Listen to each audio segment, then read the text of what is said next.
Kaliwat kanan ng binibigyan ng kung ano-anong regalo si Diwata ng kanyang mga fans. Andyan yung isang babae na nagbigay ng 30,000 pesos na cash. Paano bibigyan kita ng 30,000 pesos? Ay, maraming salamat, Gusto Madam! Totoo din kayang binigyan siya ni Tony Gonzaga ng 350,000 pesos para sa kanyang guesting sa Tony Talks? Pati mukha niya pinatato na din ng isang fan. Is that real, sir? Totoo po yan. Ilan lamang yan sa mga natanggap ni Diwata. Tara, pag-usapan natin ang mga regalong binigay ng mga fans ni Diwata sa kanya. Una sa ating listahan ay ang isang fan na bumiyahe pa ng 14 hours mula sa Cagayan upang ibigay lamang ang kanyang drawing na mukha ni Diwata. To show his appreciation, binigyan naman ni Diwata ang kanyang fan ng pamasahe pauwi ng Cagayan. Bigyan na lang kita ng pamasahe para makabalik ka na ng Cagayan. Yun. Next on our list ay ang isang babaeng fan na isang businesswoman na nagregalo ng mga upuan at lamesa worth 126,000 pesos. Actually, this is worth of 126,000. Maraming salamat, Gusto Madam. Sunod sa ating listahan ay ang kanyang businesswoman supporter na si Mara Tamundong kung saan binigyan siya nito ng 30,000 pesos na cash. Paano bibigyan kita ng 30,000 pesos? Ay, maraming salamat, Gusto Madam! Next on our list ay ang controversial internet figure na si Rendon kung saan dinalaw niya si Diwata at may dala-dala itong lechon para sa kanya. Ako lang ba yung may feeling na nakikiride na naman tong si Rendon sa kasikatan ni Diwata? Sunod sa ating listahan ay ang ibinigay ni Tony Gonzaga kay Diwata. Binayaran umano ni Tony Gonzaga si Diwata ng 350,000 pesos para sa kanyang guesting sa Tony Talks. I'm so glad nakakatanggap na si Diwata ng ganitong compensation mula sa kanyang mga guestings. Kasi aminin naman natin, milyon din naman ang kikitain ni Tony sa kanyang content with Diwata. Sunod sa ating listahan ay ang isa niyang businesswoman supporter na si Dr. Sarah Jane Manilay na may-ari ng isang eskwelahan sa Jansan. Dinalaw niya si Diwata sa kanyang parisan at tinawag sa kanyang sasakyan at binigyan niya ito ng 30,000 pesos. Binigyan ako ni Madam ng pera. Thank you, Madam. Thank you so much. Pandagdag mo yan sa iyong puhunan.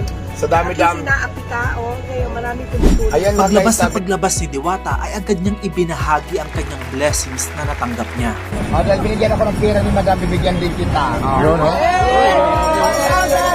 Hindi lang yan, pinalipad pa ni Dr. Jane si Diwata papuntang Jansan upang bisitahin ang kanyang school at doon ay nagluto siya ng pares para sa mga estudyante. Sa kanya namang pag-uwi, nakita siya ng isang fan sa airport at binigyan siya ng mga pasalubong pauwi ng Maynila.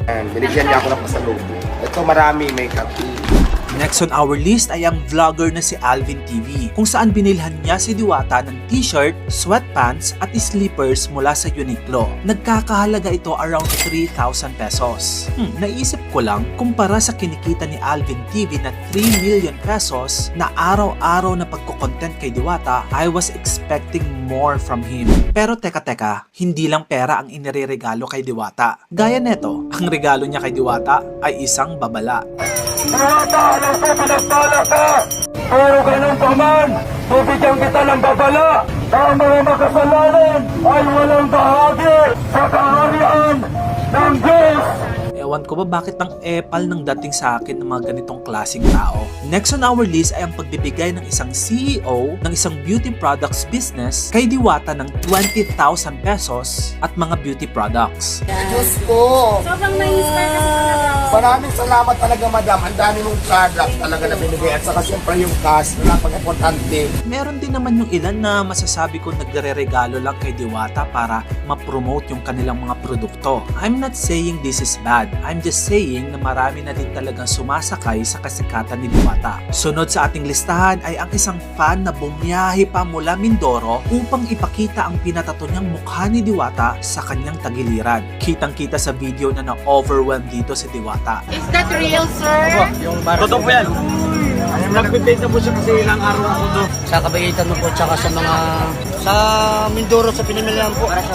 So, Mindoro, pumunta kayo rito Para makita ko lang po kayo at mamit ko ta. Siguro ito na makatuluyan ko si Kuya. Kasi Hindi ka na mapura sa isipan niya. magkano po pumasahin ko ng Mindoro? Ikaw na pagkatahin, may pinta na ba tayo? Binigyan naman ni Diwata ang kanyang fan ng pamasahe pabalik sa Mindoro. Kung ano man ang mga natatanggap na regalo ni Diwata, sobrang deserve niya lahat ng blessings na ito. Tunay ngang pinagpapala ang mga mabubuting tao na nagsusumikap sa buhay. Don't forget to share this video, leave a comment, and follow. Salamat sa panonood. Peace out!